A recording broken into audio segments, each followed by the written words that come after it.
Today we will do poem 3 from your book First Flight, that is your textbook. So let me show you where this poem is. So we are coming to the index. So here, A Tiger in the Zoo, page number 29. So let's open the poem first. Come to page number 29. A Tiger in the Zoo. Here I have written the word meaning so that you can better understand this poem. So now I am discussing about the poem, what it is all about. A Tiger in the Zoo. It is a poem by Leslie Norris. So animals in the zoo, how must they feel? So as we are in the lockdown, how we are feeling? We don't have the freedom to move around. Same the animals are feeling. Okay, so should they even be in zoo? So are we helping them or are we making it worse for them? So Norris raises these questions in his description of a caged tiger. So I am explaining you first of all the concept, then I will explain you stanza wise. So here the tiger paces around his small cage in a quiet anger.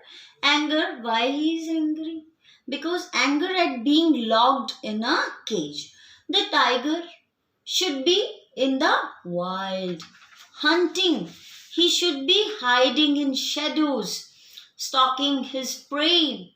He should be quietly crawling through the grass near the water, ready to ambush any deer happening to pass by. The tiger should also be roaring near houses at the jungle's edge.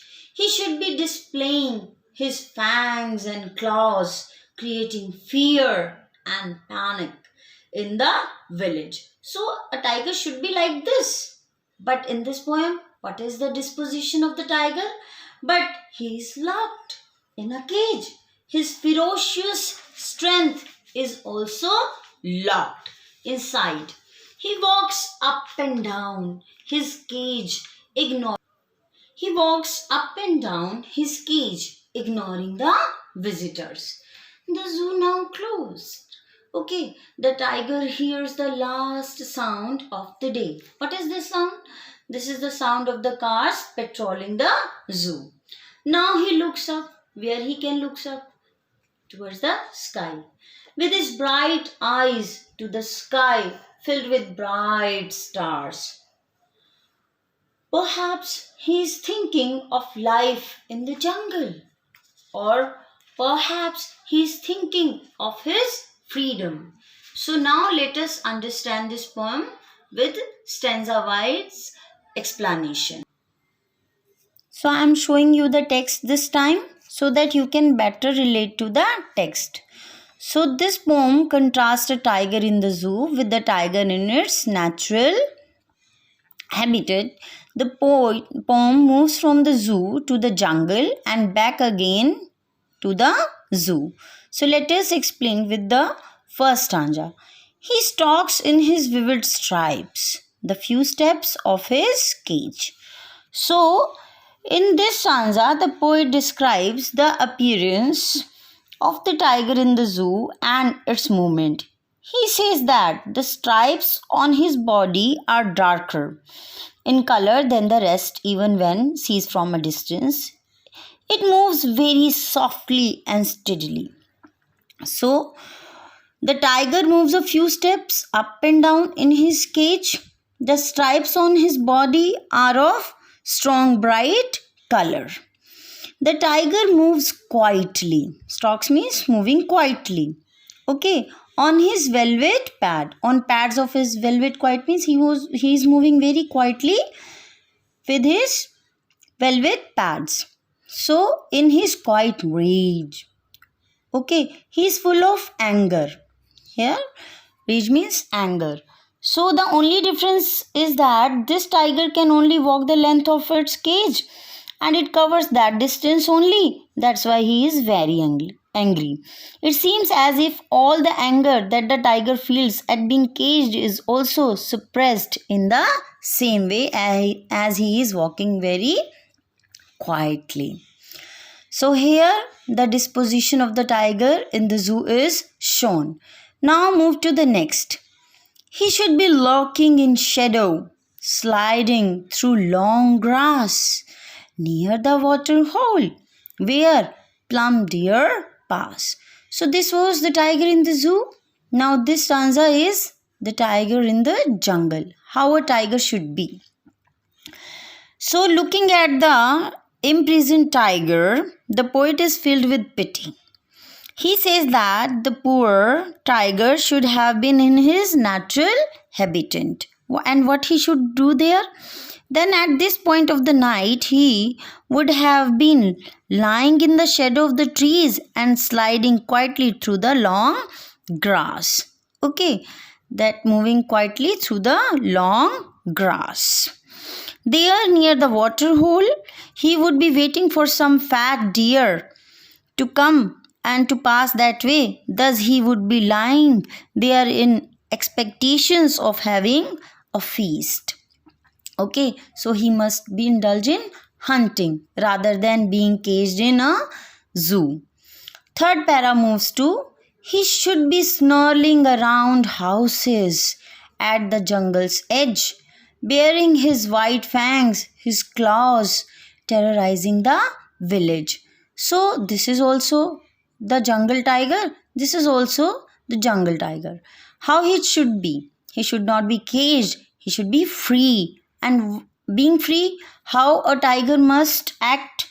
So in this stanza, the poet says that even though he would prefer the tiger to live in the jungle, okay, the wild, or it is not as if it would lose all touch with human civilization. Once in a while, its day-to-day movement would lead it towards to the outer boundaries of the forest. Okay, so what he would do? He would be snarling, means growling. Okay, so here the poet imagines that what the tiger would be doing in case he failed to find his any prey in the jungle. So he would just move out and would growl at the edge of the jungle near some villages. Okay, because some villages are at the edge of the jungle. So what he would do there? There he would be showing his white fangs. Okay, long sharp teeth, fangs. Okay, and claws while moving here and there. He would thus become a cause of terror for all the villagers, causing great fear among the villagers. They will be forced to turn to their village, okay, because the tiger is unable to find any prey in the jungle. So that's why he is moving to village, terrorizing the people there. So I hope these three passages are clear. Now let's move to the fourth one. But he is locked in a concrete cell. How a zoo cell is? It is made of cement. Okay, concrete. So here the poet sees the tiger locked in a concrete cell in the zoo. In spite of all his strength, okay, he is behind the bars. He is imprisoned. Okay, stalking the length of his cage. He could not move around like in a free space of the jungle. He is just moving from the length of the cage only, from here and there. Okay, few steps of the cage only. So he is captivated there. He takes no notice of the visitors. Ignoring visitors means he is not paying any attention to the visitors because it is the daily affair. Visitors are coming and clicking photographs and all. That's why the tiger is ignoring the visitors. He is not paying any heed to them. He hears the last voice at the night. Now the tiger knows no rest during the day because of the visitors, because of the continuous disturbance. So now he hears the last sound of the night. What is this sound? The patrolling cars. So these are the patrolling cars, means going around to see that is safe and there is no trouble. So the patrolling cars are taking a round. Now with his and stars with his brilliant eyes. So now the tiger is looking at the bright eyes towards the bright stars. He keeps staring at the bright stars with his brilliant eyes. Why? Maybe he is hoping for his freedom. Perhaps he is asking heaven why he has been imprisoned there. So he might be just thinking that why he is captivated here. So the stars twinkling brightly in the night sky, so do the eyes of the tiger. So the tiger keeps staring at the stars as sleep eludes it always, and that's why he was hoping for his freedom. I hope this poem is clear now. So apart from the explanation, now let us discuss about some of the literary devices here. So first of all, in this poem the poet repeat words. So what are the literary elements? He repeats words like quiet, okay, and then brilliant. So these are the repetition words to emphasize the beauty of the tiger as well as his rage. The poet also uses metaphor. Where he uses metaphors? In this line. On pads of velvet quiet. Pads of velvet quiet. Okay, this is the metaphor. In doing so, he compares the paws of the tigers to velvet. By that, he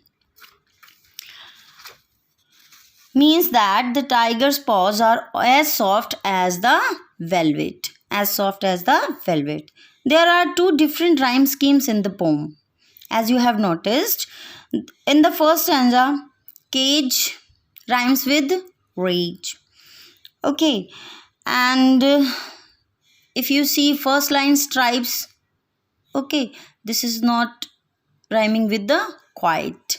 So the rhyme scheme of the stanza 1 is A, B, C, B. A, B, C, B. Now let's move to the next.